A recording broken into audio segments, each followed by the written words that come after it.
involved tremendously well with F&I. So without further ado, tell everybody about yourself, what you do, your company, and again, thank you for joining us today. Well, no, thank you guys, and it's really good to be here with you guys, and thank you so much for the opportunity, gentlemen. It just is a pleasure and honor to do this with you. So, yeah, just a little bit of nice meeting you, Todd. I've been looking forward to meeting with you. So I'm welcome to the show. I'm looking forward to it.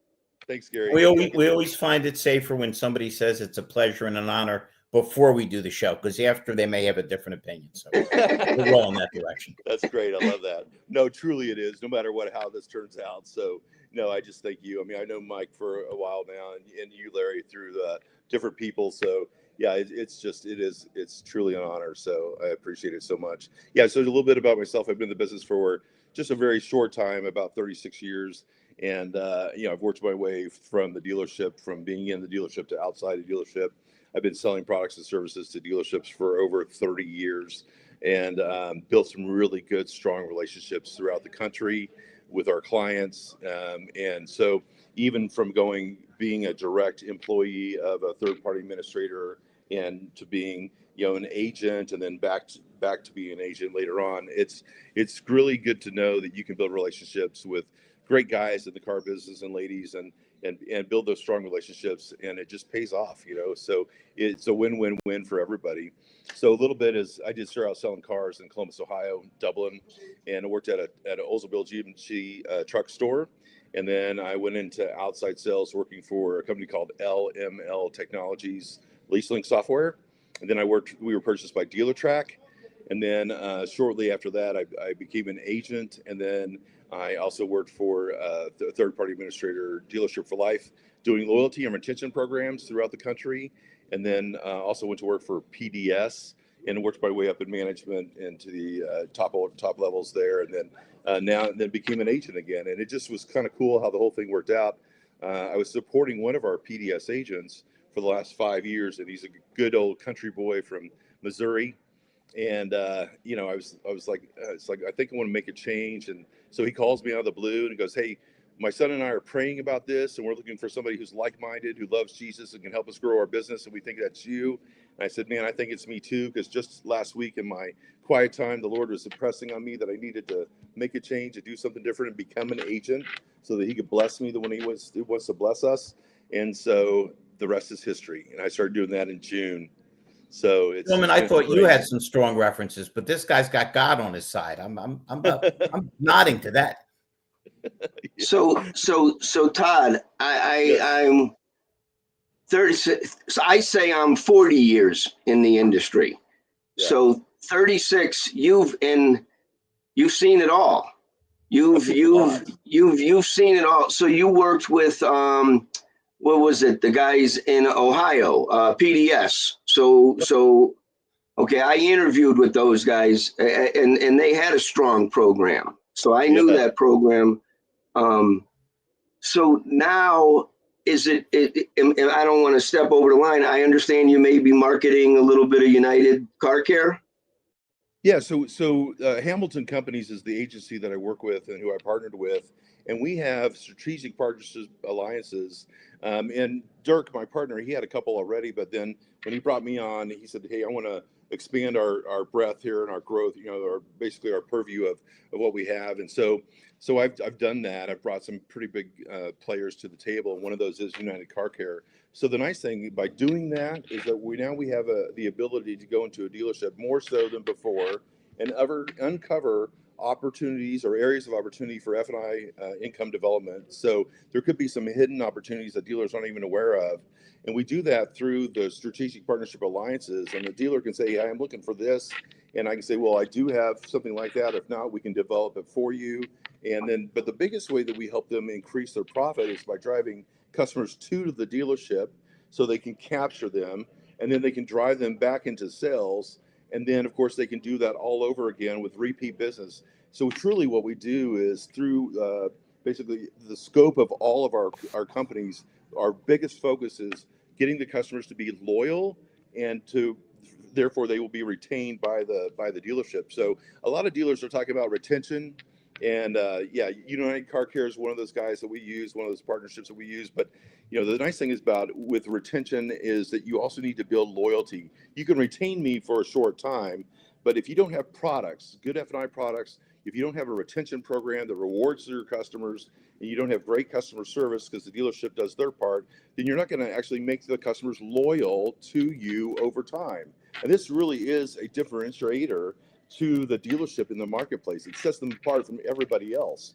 So yes, those we do have. Hey, Yeah, hey, Lair, this guy reminds me of me.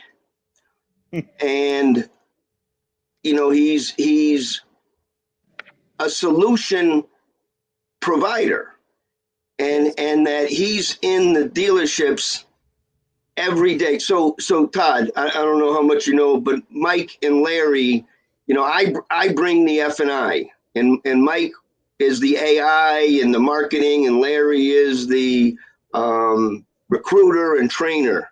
Yeah. Boy, I love hearing passionate F&I people talk about it, because when you've learned how to do it correctly and you know where the value brings, well, then the confidence just goes to the moon. And so that's awesome, because that's what I wanted to pick your brain is, what's working, because, for the last 5 years, I've been going out and finding great products and services and finding out if I can trust them and vet them and make sure that I'm comfortable, because without that, you can't bring it to market.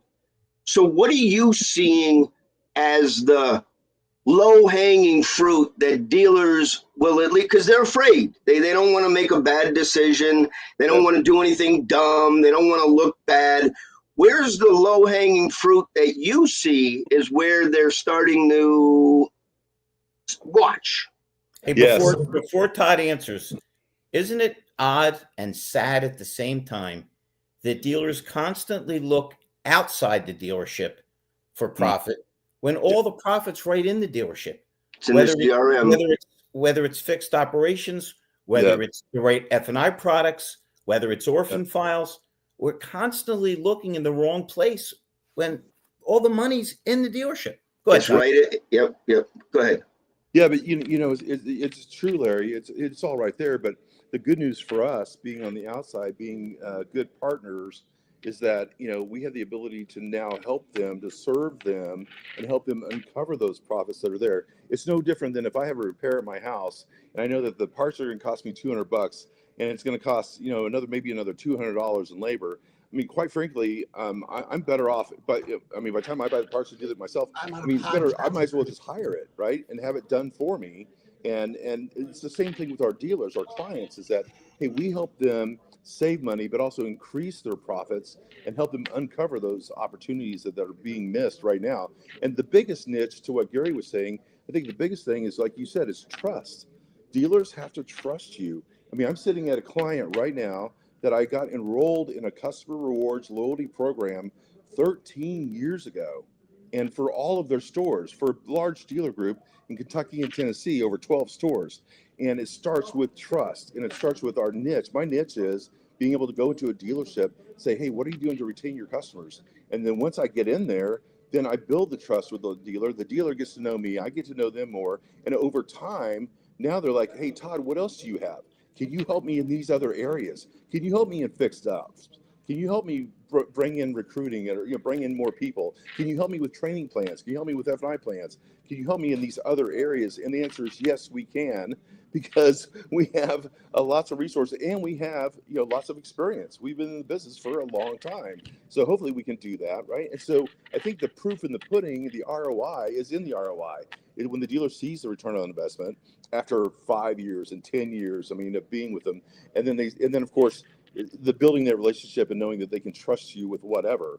So we're talking about like reinsurance plans, wealth building, how to accumulate more wealth, how to leave a legacy for their family. I mean, we get into those types of exercises as well. We get deep into the weeds when it comes to that. So to your point, Gary, I think a lot of it starts with trust. And there's a great book out there called Trust. and it's one of those that, I mean, it's a great read, and you obviously, you should pick it up, but it's one that you should definitely read. It can help out in a lot of ways. It's great for business as well. Go ahead, Mike. I was just going to say, bounced off of that. One of the things that I insist on as far as building a partnership, a relationship, the trust, authority, and credibility is starting with the question, do you have documentation of your mission, vision, values that you as the person with the sign on the building, okay, right, you understand that because it's your mission, vision, values, but more important, everybody in your organization, from your general manager to the guy that cleans your toilets, they know your mission, vision, values. Right. You've all heard of, hey, that team would go through a brick wall for that coaching staff. That's what that means. That's the playbook. So sure. Bounced off of what you just said, how many do you find are out there that don't have the mission, vision, values, and they poo-poo it? And immediately I say, this is going to be short-lived. Yeah, I would say, it's probably, it's a mix. I don't have quite the percentage. Sure. And it also has to deal with, are you dealing with new car franchises or independents? And we deal with both. So we deal with all of them. And I would say on the new car franchise, most of those guys today, I mean, through NADA school or, through 20 groups, most of these guys are pretty dialed in on their mission, their vision. Now, I was just talking about this yesterday with my client that I'm here with, and I was with him basically almost all day.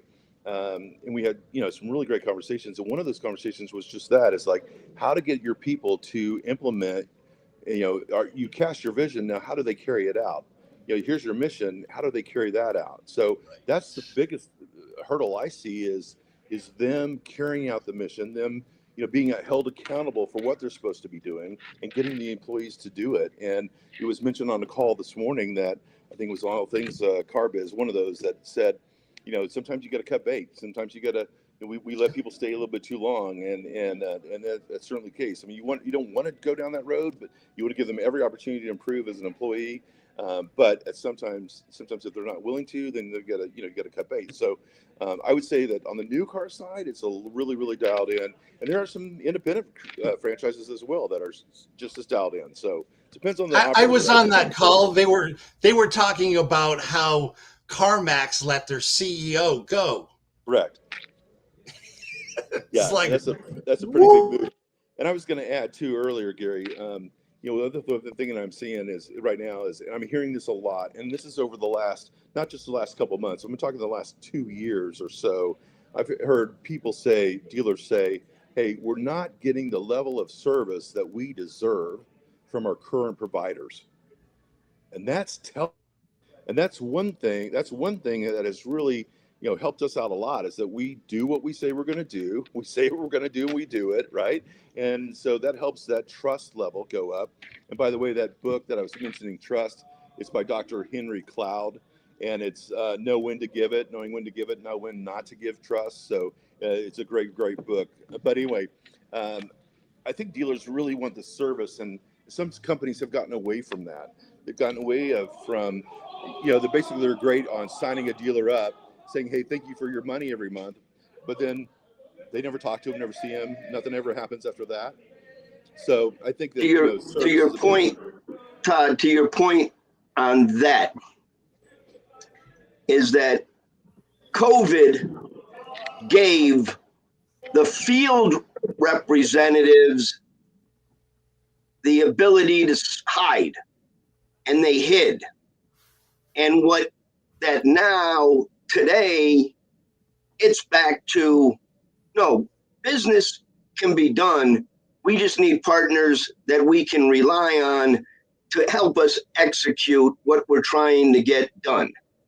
And and that's, I fell into a little bit of that trap, because it's like, okay, it was COVID, you can't go visit them. So, okay, I'm not going to push as hard. but the people who stayed in and worked through it, and now you're on the other side and you helped them through it. It was like the stuff that got us through it was being dialed in. It was tightening our technology processes. It was creating our funnels better. And so on the Dealer for Life program, was that a VSC product, or is that a just a It's a software, yeah, it's a software program for customer retention and loyalty. It's a software platform, a retention platform that was implemented with dealerships. And so we use, it's actually a private label with Premier Dealer Services. So we use that. That's what we market to our dealers. To me, it's the best mousetrap that any dealer can have to capture more customers. And again, well, I was gonna say, you were I'm learning all of this kind of, technology and marketing, because I've always been in the F&I side, but not involved. But the gold is in the retention. Yeah. The gold is in the reputation. The goal is into the lifelong, because new family members will come through and take the ball and run with it as long as you're in front of the customer base. Larry mentioned it earlier. The dealers, their information, their business is right in their CRM, and they're right in their local community. And so your system gave credibility. And so that helped. And so that's where dealers now, the early adapters jumped over the chasm. So you've got more than the early adapters, and then it went right in to an adoption, and then the people that didn't. So those were the things, everybody was kind of laughing years ago because they never connected and they never worked, and the dealers couldn't care less, or the F&I, no one could care less. But with solid reps that stayed the course and built the relationship with the dealer, that proved that this is the way to go. And now, today, you've got everybody talking about AI. If you have clean data in your CRM, you don't need AI to do anything. You market to your people and you treat them nicely, and they will come back. So that's awesome. Well, and then to add to that, Gary, is that you also reward them. I mean, if you look, sorry. Did they sell a car? They're celebrating. They just sold a car. So okay. Sorry about that. That's awesome. That's awesome. So, hey, anyway, that matches up with Larry's dog barking last week. It does. Yeah, so there's another customer who's going into the rewards and loyalty programs. So yeah, you gotta love that. But anyway, so to add to what you're saying is that you've got to make sure that that you're again treating your customers right, and that you're providing more value for them, and that you're increasing that value add. But back to what you were saying earlier is, I remember you talk about the reps who got used to being in their homes in COVID. Well, as soon as we were released from being in that lockdown, May 1st of that year, I went to the airport and I got on a plane and I flew to California, and I met with the dealer face to face, with mask on, right? And but what I realized, I mean, we know this, but what really rang true and actually solidified it was that, hey, this is a belly-to-belly business, right? This is a face-to-face business, and this is what we do. And so you've got to be passionate, I believe, in what you're doing. And when you're passionate about it and you're excited about it, and you know that you're helping dealers increase their profits, and it's just so rewarding. So you got to get, like, I went from a large company, PDS, with a large travel account and being able to fly all over the country, to basically being in business for myself, and not starting over, but almost starting over. But I didn't have that huge expense account. And so, like, right now I'm driving wherever I've got to go to help out people who I've got great relationships with, and helping them build their business and retain more customers. So, and you give them, great F&I products, great warranties, extended service contracts, wraps, the ancillary products. Where do you live, Todd? Where do you live? I live in Dallas, Texas, and we're broadcasting this, right? So I'm in Knoxville, Tennessee right now, and I drove out here, right, 2 days. So I'm averaging right now about 300 miles a day. So there's a little bit of driving involved. So it's good. But you're making more money than an Uber driver that's also put 300 miles on their Lord, car. I hope so. Yes. But you're feeling welcome into the stores. You're a part of their. You're a part of their family. When you come in, they're happy to see you. They're high-fiving you and thank you for your help and your service. And there's a point that needs to be noted here. We hear people in the background cheering because they sold a car. Yeah. When you go into a retail store, they don't jump up and down and high five when they sold you something. So if we have this kind of enthusiastic reaction when we win, you would figure we do more to win. We do more preparation. We do more follow-up. We do what it takes so we could have the endorphins blow up in our body because we just accomplished something. Yeah, exactly. That's right, Larry. Yeah, for sure. That's it. You got it. No, that's awesome. I'm glad to finally catch up to you. You too. What could you say to dealers in New England that are looking for a good idea that they could bring into their stores that could be useful going into the end of the year? What's something that you're seeing winning? Okay. Well, this may sound really funny, but there's a program called Battery for Life, and I'm a huge believer in it. And it's kind of a niche product. And What's the guy's name? He's been working his Scott Lear. He's got Key. It doesn't he have Key for Life and Battery for Life, or is it a different one? No, just Battery for Life. Okay. And it's Scott Lear at Dealer Benefit, so you can look it up, dealerbenefit.com. And so that's been a great tool for us, and just to get into a dealership. In fact, there's a dealer group right now, 4-store dealer group in New Jersey that is that's actually entertaining us. So so they're it's funny that you mentioned the New England states, but that's one way. And in fact, they said, quote unquote, we need a little bit more juice throughout the winter. And we think that the Battery for Life is not too many people have that. It's something that we can use to market along with, if you have a lifetime powertrain, it's a nice complement to that. Now, even if you don't, though, you can say, hey, on all of our vehicles, new and pre-owned, you get a lifetime battery for gas.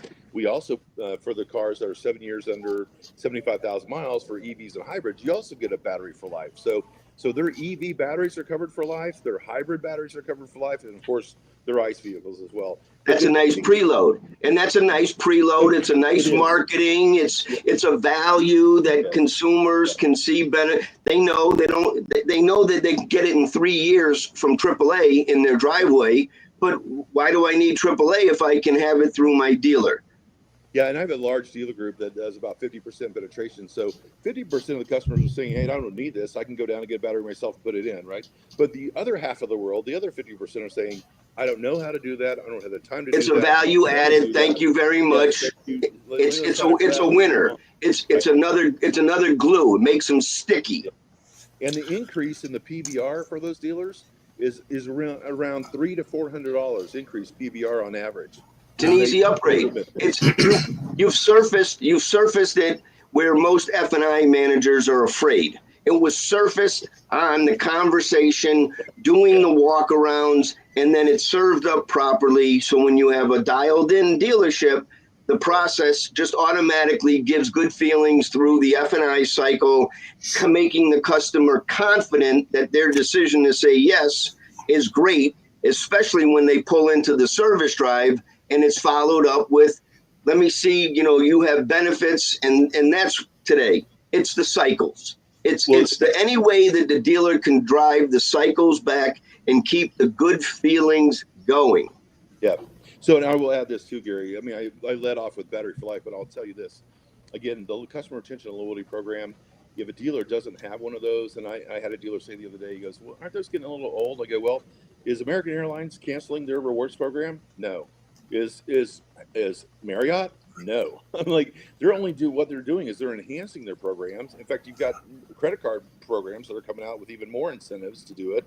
So I think it's a matter of how do we change the rewards program to make it exciting in dealerships that already have it. And then for those who don't have it, they certainly need it because it's one of the only things. You can have great customer service. You can be the Carl Sewell of the world, but you still need a great insurance policy or a mutual fund. You need to invest in your customers And this is a great way to invest in them to make them loyal. Because look, if I've got more repeats and referrals, it makes a lot of problems go away in fixed ops and in sales and future sales. I don't have to spend as much money to acquire more customers to get them in my door because I've got that open back door in the dealership where I'm losing customers every single month. But with the retention and loyalty program, you close that back door as much as possible so you're retaining 70, 80, almost 90% of your customers. So that's the different. That's what dealers really need, is that right there. Have you seen or have you heard of Jacob Zaks and the Fasten program? Yes, I'm all for that. Jacob's a local guy in West Hartford, so I know Jacob from where there's a big Jewish community in West Hartford. So I've known and his product is pretty cool. He's working his butt off with what he's doing. Yeah, we're working on doing business like with him. We've been in conversations over the last year or so. So yeah, it's a winner. I mean, it's a win. I mean, it's working in the real estate with what's that? It's called Built. In the real estate, they're collecting everybody's rent on a card and giving them rewards on rent. That's control. You're getting paid every month, and that money's coming in. Those are good, and that is a good loyalty program is a winner. The old stale ones where you were clipping coupons and doing things like that, those are done. Yeah. I got a question, and I would be remiss if I didn't bring up what we need here in New England is a steak rub. Oh, Mike, thank you. Yes. So bring that side gig up because you're a great entrepreneur, and tell us a little bit about that because I read about it. I was going to say who's Sydney. So go ahead. I used to work at Red Hot and Blue. And it was a Tennessee barbecue restaurant that these guys in Tennessee did, but they did Kansas City, the Tennessee barbecue. They did Texas barbecue, and I forget the last one. Oh yeah, North Carolina with the vinegar sauce. Yeah, right. But tell us about your steak rub. So on the side, I started. So the way it started was, so I decided my grandfather had a marinade seasoning that he used for steaks that he passed along to me and my brother. And so anyway, one day I started getting to dry rubs for smoking meats and all that, and I'm like, I wonder if I could create one that I could put on steaks. And so a dry rub. And so I created this. It took me a while. But I put a whole bunch of different spices together and came up with a really good, through trial and error, really good steak seasoning. And it's an all-purpose seasoning. I mean, people use it on steak, on beef, obviously. They use it on pork, chicken. I've got a GM at a Ford store in Cleveland. He puts it on his eggs every morning. Some people put it on, seafood, tofu salad. I mean, they put popcorn. They use it on turkey. I mean, they use it on everything, right? Smoke a brisket, whatever. And ribs. It's awesome. So whatever it's on, it has a different flavor profile. It enhances the flavor of the meat. It tenderizes it, and it just brings out the natural flavors, and it also makes it a lot more tender and juicier, right? So it's an incredible seasoning, and I've been selling it for, again, a little over 15 years. And what was really cool, how it kind of got launched, is we had some friends over at our house, and we had dinner, and I served the steaks, and I'm like, man, they're not saying anything. I'm like, is it okay? And the one neighbor, he goes, Todd, he goes, what'd you do to the steak? I go, is it okay? He goes, yeah, man, this is awesome. He goes, what did you do? I go, I put the seasoning on it. He goes, man, you should sell this. I'm like, oh, no, I'm not going to sell this. And anyway, so they convinced me, and so I started selling it. Well, then our church, we had a men's steak night. So I went to the church, and I said, hey, I have a great way where I think we can get more guys to come to church. Let's have a men's steak night. And the pastor, he said, hey, I said, you can use my seasoning. He goes, well, why don't you cook the steaks? I'm like, oh, okay. And then he goes, well, what's the night going to look like? I said, well, I don't know. We're going to eat steak. He goes, well, no, somebody needs to give a talk. He goes, why don't you give your testimony, tell your story? And so I did, no pressure. Anyway, it grew from 32 guys that first night to, over 175 guys spanning over 12, 13 years. And so then it was just a great hit. And then, of course, I started selling it online and selling it in a couple stores in Oklahoma and Ohio. And So yeah, people love it, and they order for Christmas presents and all kinds of. I mean, all the time they order. Like whenever they get to close to be running out, they're going to order it again. So That's very. That's So very. whether you want food or it's F&I products, Todd will provide you with exponential growth. Good segue. And obviously, Todd, we see how to get a hold of you. Your phone number's down there. Yeah. Your email's down there. Yeah. Obviously, you see this is a quality gentleman who's going to provide you with value. Thanks. And he's Thank been you. around long enough that you know what he's representing makes sense and is going to make profits for dealers. So Thank you. you'd be silly not to reach out and give him a holler. And hopefully you'll be putting a whole lot more miles on your vehicle Yes. because everybody's going to be calling you and reaching out to you.